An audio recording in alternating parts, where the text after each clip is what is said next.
This is high-tech electronics Pune voltage shunt feedback trainer kit.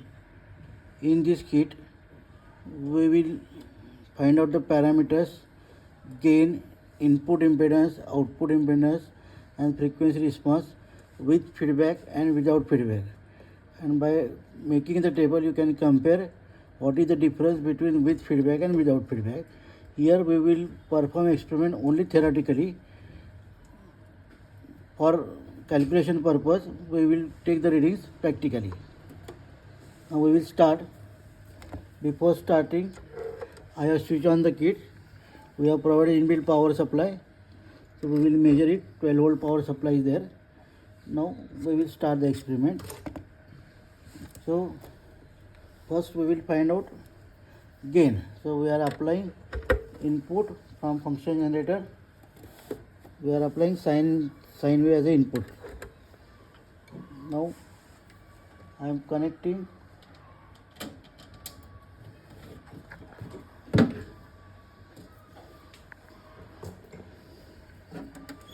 channel 2 at the output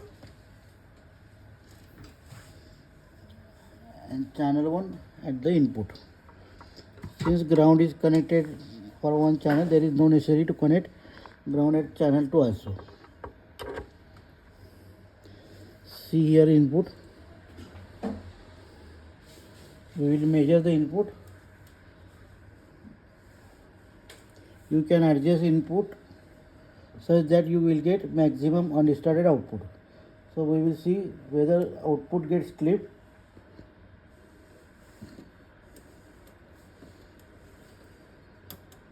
Here again there is no clipping, so I am increasing the output. See here.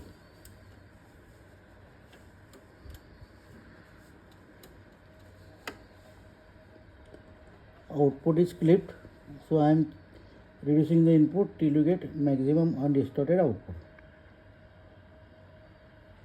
Still clipped. See.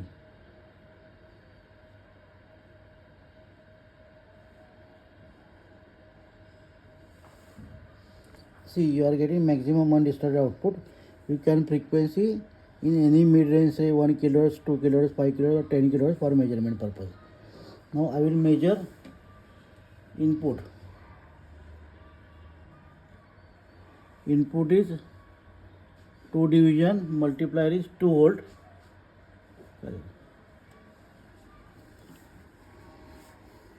So input is 4 volt and output is 1, 2, 3, 3.7 or 3.8 into 2, 7.6. So gain is output upon input. You can find out the gain 7.6 upon 4 volt. Or if you calculate precisely, it is 3.9 volt. Now we will find input impedance. For that, you have to apply the input through resistance and again measure the output voltage. You can say this as VO dash, and by formula given in the manual you can find out the input impedance. If the difference is very less, you have to calculate or you have to measure the output voltage on multimeter in order to notice the difference. Now we will find out output impedance. For that I am again connecting input over here.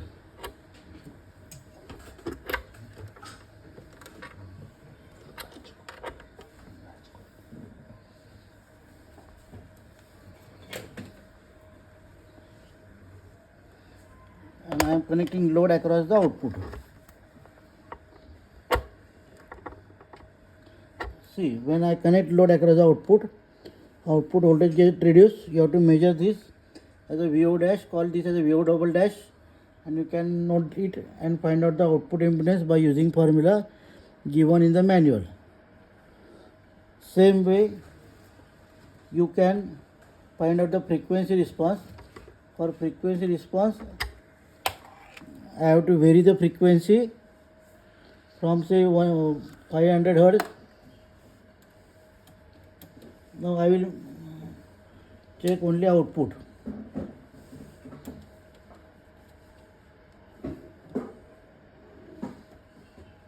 See 200 hertz. I am increasing.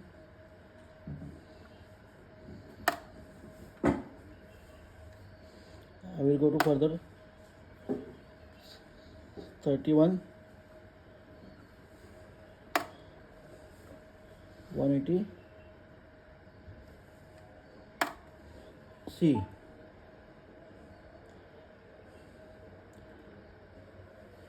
after 300 kilohertz frequency start decreasing. It is maximum at this 300. Again at this point. Again at this point, at very lesser point, you will get very low output. So by observing the output voltage for different frequencies and plotting the graph, you can find out bandwidth by lower cutoff and upper cutoff frequency. These frequencies are marked on the graph by using 3 dB points. Thank you very much. Next part is same thing with feedback. So we will start performing again. Now for feedback we have to connect here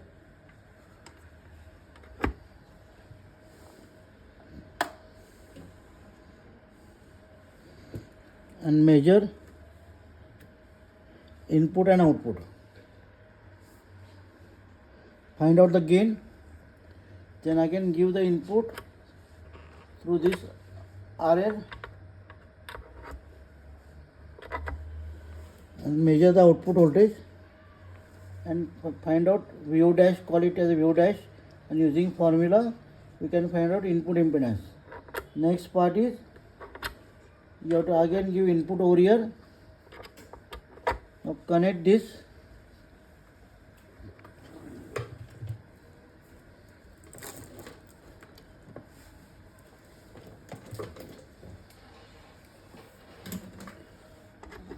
RL.